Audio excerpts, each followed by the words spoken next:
नमस्कार। आज आसतु गोटे विषय उपरे टिके भलरे कथा हेबा जहाँ आमे शुणु बारंबार SIP माने सिस्टेमेटिक इन्वेस्टमेंट प्लान।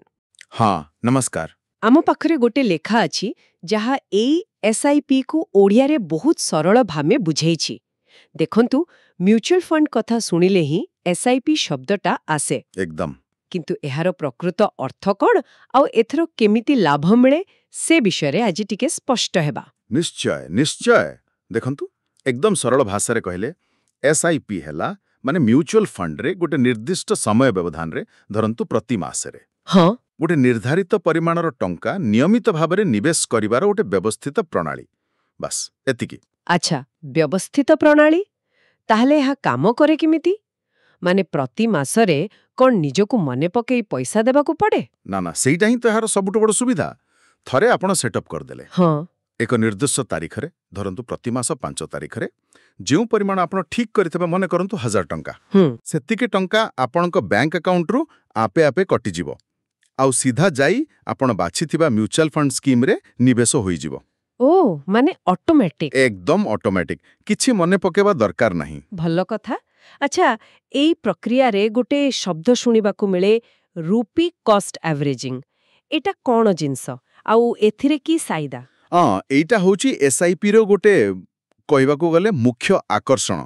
देखंतु बाजार तो सबुबले समान रहेनी केतेबेले ऊपर को जाए केतेबेले तळुको आसे। हाँ सेटा तो हुए तो जेतेबेले बाजार ऊपरे थाए सेतेबेले आपणकर सेही 1000 टंकारे आपणकू कम म्यूचुअल फंड यूनिट मिलिबो। अच्छा किंतु जेतेबेले बाजार तळुको खसी जाए सेही समान 1000 टंकारे आपणकू अधिक यूनिट मिलिबो। ओहो ठीक। तो दीर्घ समय धरी जेतेबेले आपण एम्ति किणी चालंती आपणकर यूनिट पिछा जो हाराहारी किणा दाम सेटा कमी जाए।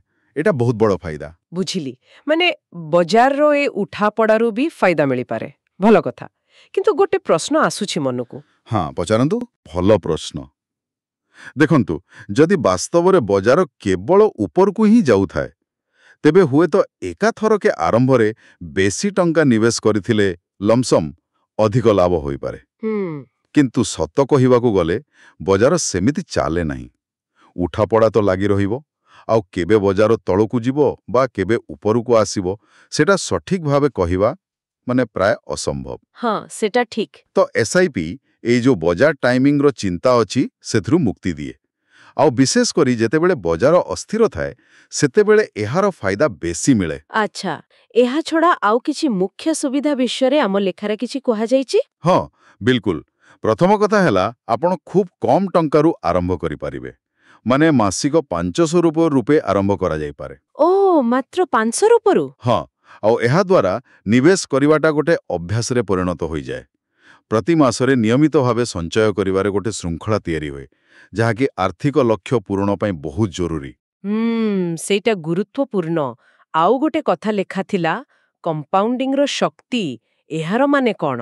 हाँ कंपाउंडिंग एहाकू तो अनेक समय रे चक्रवृद्धि सुध बोली भी कहा जाए। सरल भाषा रे कहिले आपणको मूलधन उपरे जो सुध बा लाभ मिलिला ताहा पुणी मूलधन सहित मिसी जाए और ता पर थरकू सेई बढ़ीथिबा मूलधन उपरे आपणको सुध मिले। एमिति समय सहित सुध उपरे सुध मिली पैसा बहुत जल्दी बढ़ी थाए। ओहो माने पैसा निजे ही आउरी पैसा तयारी करे। एकदम सेया। आमे यहाँ उपरे अधिक आलोचना निश्चय परे करिबा किंतु एइटा हैला SIP रो दीर्घकालीन लाभर गोटे मुख्य कारण। बुझिली। अच्छा आम लेखारे गोटे गाउली उदाहरण दिया जाइथिला जणे चासी प्रति मास गोदाम रे धान रखिबा बळी एटा केमिति बुझाउची? हाँ एइटा बहुत सुंदर भावे से रूपी कॉस्ट एवरेजिंग को बुझाउची। देखंतु जेमिति चासी जनक वर्ष सारा अलगा अलगा समय रे धान संग्रह करंती सेतेबेले बाजार दर जहा भी थाओ शेषरे जेतेबेले से सबु धान को हाराहारी दर रे बिकंती से बाजारर अस्थिरतारू निजको बंचेई एक भल मूल्य पांती। SIP रे भी सेमिति नियमित निवेश करिवा द्वारा सेई हाराहारी किण दामर फायदा मिले।